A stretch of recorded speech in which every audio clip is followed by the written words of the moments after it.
शायद यह गढ़ों के डहने का चुनाव था। एक एक करके विपक्षियों के सभी गढ़ डह गए।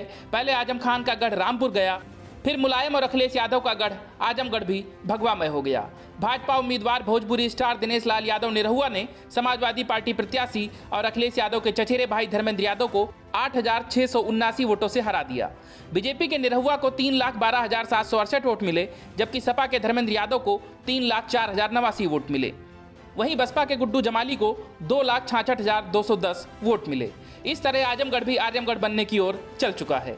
लेकिन मजे की बात यह है कि इस चुनाव के बाद सपा मुखिया अखिलेश यादव की बची कुची साख भी मिट्टी में मिल गई और उनके फैसलों ने धर्मेंद्र यादव को भी राजनीतिक जमीन पर शहीद कर दिया है, क्योंकि ना ही अखिलेश यादव प्रचार करने के लिए आजमगढ़ आए और ना ही वो रामपुर गए। दोनों जगह सपा के गढ़ ढह गए और विधानसभा व एमएलसी चुनाव के बाद सपा की जमीन अब खत्म होने की तरफ बढ़ चुकी है।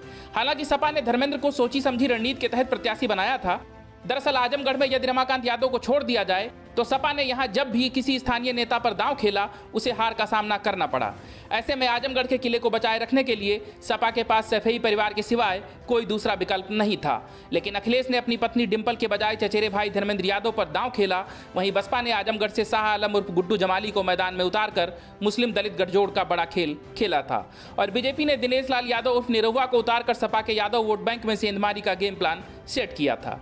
बसपा और बीजेपी के सियासी चक्रव्यूह को तोड़ने और सियासी किले को बचाए रखने के लिए सपा ने बदायूं से पूर्व सांसद धर्मेंद्र यादव को मैदान में उतारा था, लेकिन भाजपा ने असंभव को संभव कर दिखाया। गौरतलब है कि उत्तर प्रदेश विधानसभा चुनाव को अभी 4 महीने भी नहीं बीते हैं। 10 मार्च 2022 को आए इस चुनाव के नतीजे में बाजी भले ही भाजपा ने मारी हो, लेकिन आजमगढ़ में परचम सपा का लहराया था। यही नहीं बल्कि 10 विधानसभा सीटों वाले आजमगढ़ जिले की हर सीट पर सपा प्रत्याशी की जीत हुई थी। लेकिन लोकसभा के उपचुनाव में यहां सपा की जमीन ही खिसक गई। इसके पीछे आखिर क्या वजह रही होगी कि सपा के सबसे मजबूत किले में भाजपा ने सेंधमारी लगा दी। उपचुनाव में एक तरफ सपा ने धर्मेंद्र यादव को मैदान में उतारा तो वहीं दूसरी तरफ भाजपा ने भोजपुरी स्टार दिनेश लाल यादव निरहुआ को टिकट दिया। इस फैक्ट के बावजूद कि निरहुआ 2019 के चुनाव में हार चुके थे, भाजपा ने उन्हें दोबारा मौका दिया। हालांकि पिछली बार भी निरहुआ के सामने अखिलेश यादव थे, लेकिन इस बार उनके सामने थे धर्मेंद्र यादव। इस बार बसपा के वोटरों का कितना वोट भाजपा को ट्रांसफर हुआ, इस बारे में तो दावा नहीं किया जा सकता, लेकिन बसपा प्रत्याशी ने कहीं ना कहीं भाजपा की राह आसान कर दी। असल में सपा का कोर वोट बैंक है यादव और मुसलमान, लेकिन बसपा द्वारा मुस्लिम प्रत्याशी शाह आलम गुड्डू जमाली को मैदान में उतार देने से मुस्लिम वोट इधर शिफ्ट हो गए। ऐसे में अनुमान है कि समाजवादी पार्टी को केवल यादव वोट मिले। यह भी एक बड़ी वजह रही कि दिनेश लाल यादव को आसानी से इतनी बड़ी जीत मिल गई। विधानसभा चुनाव में अखिलेश यादव मैनपुरी के करहल विधानसभा क्षेत्र से मैदान में थे। यहाँ से उन्होंने जीत भी हासिल की। विधानसभा चुनाव में जीतने के बाद अखिलेश ने आजमगढ़ सीट से सांसदी छोड़ दी थी।